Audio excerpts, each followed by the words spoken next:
So I've been gone a long time. I mean, I've been gone for a very long time. Not over a year, but in terms of what we've seen with Star Wars since I kind of left YouTube back in November of last year, a lot of things have changed with Star Wars. And there's so many things to talk about that I haven't talked about.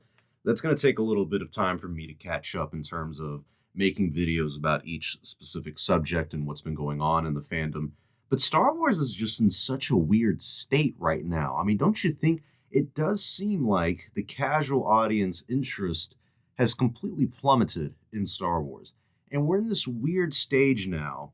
And I was thinking about this the other day of the fans who are kind of disenfranchised from Star Wars have kind of checked out mentally. Maybe they're not looking at any of the new stuff anymore. And it seems like everything that's coming out is really pleasing only the fans that are online and actively interested in Star Wars.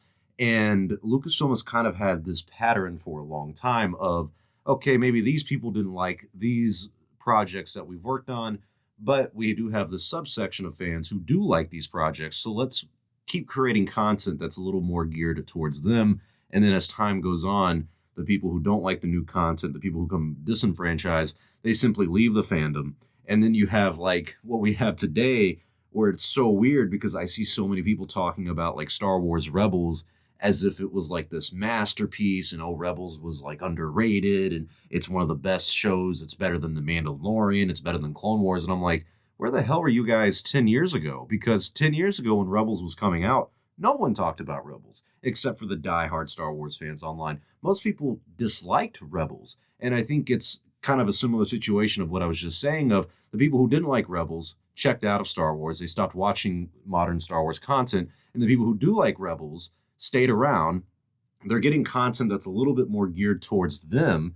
And so they're over here thinking, oh, Rebels is really appreciated. Everyone loves it. It's like, no. Everyone in your bubble loves it. But most of the people who were in the Star Wars bubble have left because they don't like the new stuff anymore. And it's crazy to see that Lucasfilm has turned into this a little bit. And I look at the Ahsoka series as a prime example. There's so much going on in this series, just from the trailer alone, that if you are a casual Star Wars fan, someone who maybe doesn't even watch the shows except for like maybe The Mandalorian and maybe you did watch Clone Wars, you would have no idea what the hell is really going on with Ahsoka because you missed Rebels and you have to see Rebels and you also have to see, the Book of Boba Fett. You also have to see The Mandalorian. And did we mention this other series, like Tales of the Jedi, you got to watch.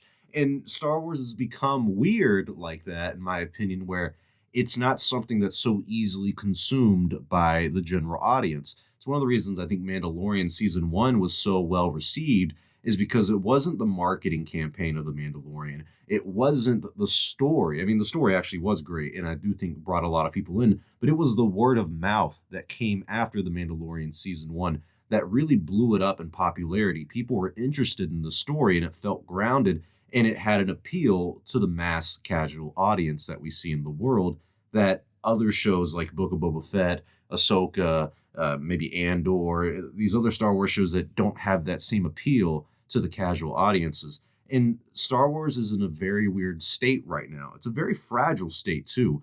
What comes next will decide the future of the franchise, probably for the next generation of fans. Because let's say Lucasfilm comes out with the Ahsoka series. Let's say they come out with another Mandalorian season 4, which we know is going to happen. They come out with more Andor, more Tales of the Jedi, a High Republic show. They got the Acolyte coming out. And then we have these movies like Rey's new movie and the James Mangold movie, and Dave Filoni has a movie, and Taika Waititi has a movie, and Rogue Squadron's a movie that may never come out, but is still talked about. Lando series. There's all this stuff that's supposed to be coming out, but if they go the way that Marvel has gone lately and push the stuff out and just think that the Star Wars fandom is going to keep these things afloat and drive people in, I think we're in for a rough time. I really think Lucasfilm has a bit of an issue on its hands because we're still in a moment right now where every project that they're working on has some type of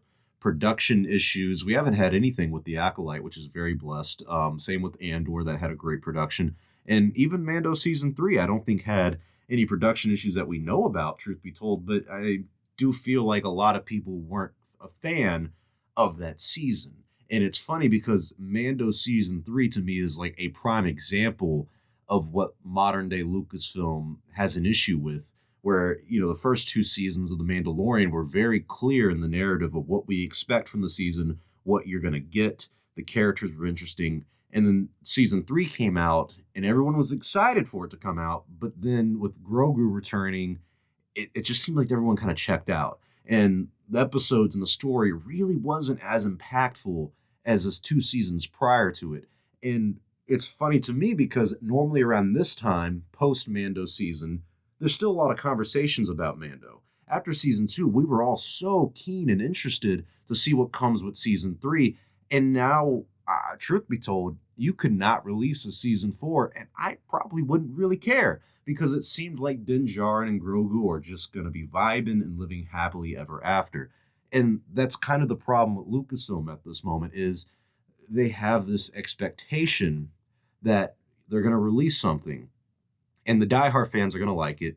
And maybe the casual audiences will catch on, and maybe they won't. And if they don't, that's okay, because then we'll still keep making content for the people who do like the show and do like the content that we're producing. But my problem with that is that the people who continue to like the content is growing less and less as time goes on. The fandom is shrinking in a way. People now, when they talk about people disliking Star Wars, it's mostly, oh, well, it's only the fandom menace who say this, that, and the other. It's like, no, but you can like them or you can not, but the fandom menace was a relevant part in the Star Wars fandom for years, post Last Jedi. And you could say they're all alt-right, you could say they're trolls, and it's all fake outrage or whatever. That's fine. But what you can't deny is that these people were Star Wars fans. And now the fandom menace in 2023, going into 2024, is not relevant at all in the Star Wars community. And why is that? Oh, well, they don't matter, and we hated them anyway. Hey, sure, I'll take your word on that, but I'll tell you this: they were Star Wars fans, and now they're not. Now they're not fans of the modern day Star Wars. So that's a big part of the fandom, whether you like them or not. I don't care. Who is no longer vested in Star Wars, and you could think that that's just one little group, but they represent a lot of other people. They're a little bit more targeted in their frustrations, and they do kind of take things to the extreme. But what I will never deny is that these people were Star Wars fans. And I would say a lot of those people are no longer Star Wars fans. And that's a real problem for Lucasfilm because these are people that you probably will never get back on your side. These are people who will probably never come back to Star Wars, which is really sad because now when we have less people in the fandom and we don't have such a diverse thought bubble anymore, what we're having now is just Lucasfilm seeing these people on like Twitter or Instagram or YouTube who are praising everything that comes out, has complaints about nothing. Lucasfilm thinks they're doing no wrong. They don't have to shift gears or anything. Just keep doing what you're doing and everything will work out. And I don't think that's the proper way to go. So I do think Star Wars is in a very delicate state right now. And I am kind of worried about its future because even Star Wars YouTubers, I mean, I haven't been active in almost a year now, but I've talked, of course, to many other Star Wars YouTubers. I know other Star Wars YouTubers. I've seen their channels and their views and all that stuff. It's not the same. Star Wars and the interest in Star Wars is not where it used to be. And the only way it can really come back, truly, is the movies. And we have, like 4 to 6 movies planned at bare minimum. And I'm hoping they really bring us back. But when let's say the first movie that they come out with is the Rey movie. Oh my gosh, I mean, that's good for the sequel fans, but I promise you this, no one else is going to care. There's going to be a lot of other fans or people who used to be fans who look at it and go, see, this is the direction Star Wars is going. It's a Rey story where she's going to start a new Jedi Order. And, good for her, I guess, but I wanted to see that with Luke Skywalker. And instead of getting that, you killed him, told me this new character is better than he ever was, and smarter than he ever was, and she actually does deserve to create the new Jedi Order. That, to a lot of people, turns them off from seeing this new movie. And if this movie comes out and it gets $1 billion in the box office, good. We did a good job. The 1 billion mark is kind of like the standard at this point for something like Star Wars. That's why Solo not reaching anywhere close to that was kind of like, oh my God, I can't believe this movie bombed, And that's something Star Wars has to be careful with. That's why I think Rogue Squadron was a good idea to not release. And, possibly not even make, honestly, because that movie didn't seem like $1 billion box office idea for something like Star Wars. Star Wars is a very delicate franchise. When you release a movie, it has to be a culture event. Everyone and their mother has to do what they're doing with Barbie and Oppenheimer recently, of going, no, no, no, we're all going to the movies this weekend. There's a new Star Wars movie out and we have to see it. I don't know if you're going to get that with the Rey Star Wars movie.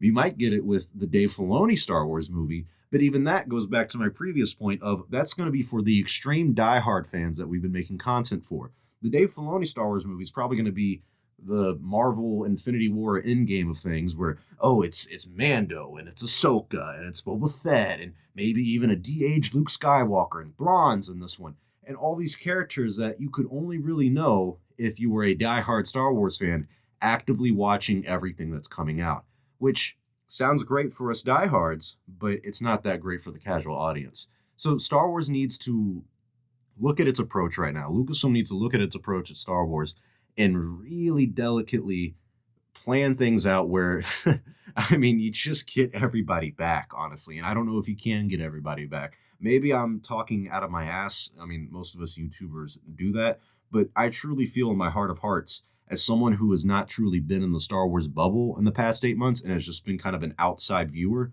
the interest in Star Wars has plummeted.